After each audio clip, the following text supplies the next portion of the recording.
Hello guys and welcome to the Toffee Blues, your source for all things Everton. I'm Greg and there is two things you need to know about me before this video. One, obviously I'm an Everton fan, and two, all of the family on my mother's side are Italian. So the news of Carlo Ancelotti's appointment as Everton manager has got me very excited. He's just signed on a 4-year deal, obviously having left Napoli, and he should be in charge for the next game. Obviously, against Arsenal, it'll be Ferguson, and then Ancelotti will be in as the manager. I've seen a lot of criticism. Somehow, I've seen a lot of criticism about this appointment in the media.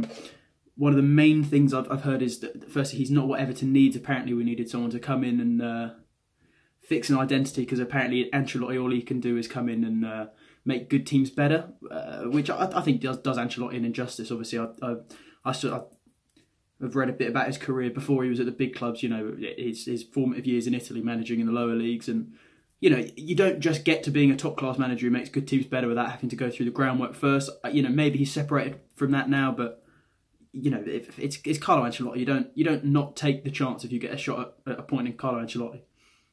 And the other criticism I've seen is that he's... It was Mashiri who called Ronald Koeman a Hollywood signing when he wanted to get him in as manager.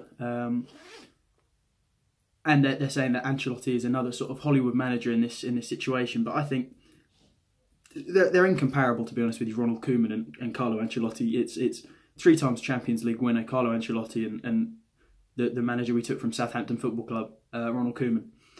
So a lot of the criticisms I've seen of him, for me, don't really check out. It comes more from a place of surprise than anything else. I think a lot of people are very surprised that we've poached a manager like this from a very successful career, when you've got managers like Solskjaer and you know, Arteta is now in the position, but you know, managers and clubs who were in a position where they would have jumped at Ancelotti, I think. And you know, the positives, he's going to attract a calibre of player we might not have before. Obviously, we've had links to Ibrahimovic on the way out of his career, but it shows the kind of superstar name that could follow Ancelotti in. The guy's a winner, a serial winner. He'll bring that mentality to the club. Hopefully he'll really solidify and build an identity. I think I saw that he sort of said with this project, he knows he might not see the fruits of his labour in terms of winning things, but what he will do is build an identity for the club, and that would be a really good positive thing for us. And if he understands the job description, then it's a much better working relationship we'll have.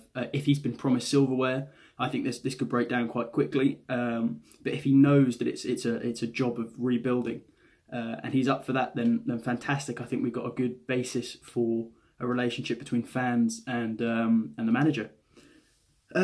I'm also hoping he'll have a good effect on Moise Kean. He's had a rough time of it so far, but that Italian camaraderie should be helpful. I know a lot of people have said they've struggled to communicate between Ferguson and Kean, and that's been one of the big problems and caused a substitution. He might not have understood the instructions. I'm not sure about that criticism, but you know, if that was a thing, Ancelotti's appointment should fix that. So yeah, for me, very good news. Carlo Ancelotti, big time winner, big time manager, and he's now manager of our club.